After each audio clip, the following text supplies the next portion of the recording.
Hi friends, இன்றைக்கி பலாக்கொட்டையில் லட்டு செய்கிறேன். பார்க்கலாம் வாங்க. பலாக்கொட்டையை எடுத்துகிட்டு வானிலை அடுப்பில் வச்சுட்டு நல்லா வறுத்து எடுத்துக்கலாம். உள்ளே இருக்கிற கொட்டை நல்லா வேகிற அளவுக்கு வறுபடணும். நல்லா வெந்து வந்துடணும். இதாக வறுத்து எடுத்தாச்சு. நீ தோலெலாம் உரித்து எடுத்துக்கலாம். தோலெலாம் உரிச்சிட்டு கொட்டையை மட்டும் எடுத்துக்கலாம். எடுத்துகிட்டு இதை மிக்ஸி ஜாரில் சேர்த்து பொடி பண்ணிக்கலாம். இதை பொடி பண்ணி எடுத்தாச்சு. ஒரு பிளேட்டுக்கு மாற்றிட்டு நீ நிலக்கடலை 1/4 கப் எடுத்திருக்கேன். அதையும் வறுத்து எடுத்துக்கலாம்.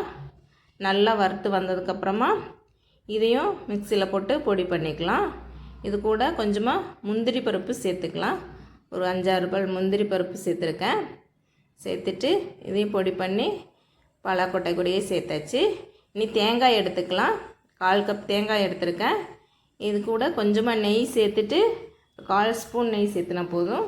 ஈரப்பதம் போகிற அளவுக்கு லேசாக வறுத்துட்டு இதையும் மாவு கூடயே கலந்துக்கலாம்.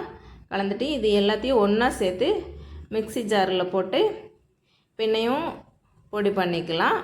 இதுக்கு தேவையான அளவு சர்க்கரை சேர்த்துக்கணும். நாட்டு சர்க்கரை தான் சேர்த்துக்கிறேன். 1/4 கப் சர்க்கரை நான் சேர்த்துக்கிறேன். ஜாஸ்தி வேணும்னா ஜாஸ்தி சேர்த்துக்கலாம். இது சேர்த்துட்டு எல்லாம் ஒன்றா கலந்து பொடி பண்ணிக்கலாம். இதை பொடி பண்ணி எடுத்துட்டு ஒரு பிளேட்டுக்கு மாற்றிட்டு நம்ம உருட்டி எடுத்தோம்னா பலாக்கொட்டை லட்டு ரெடி ஆகிடும். இதை உருட்டி எடுத்துக்கலாம். இந்த சூப்பர் டேஸ்டான பலாக்கொட்டை லட்டு ரெடி ஆயிடுச்சு. இந்த பாருங்கள், நல்லாயிருக்கு. கெட்டி இருக்காது. நல்லா சாஃப்டான பலாக்கொட்டை லட்டு.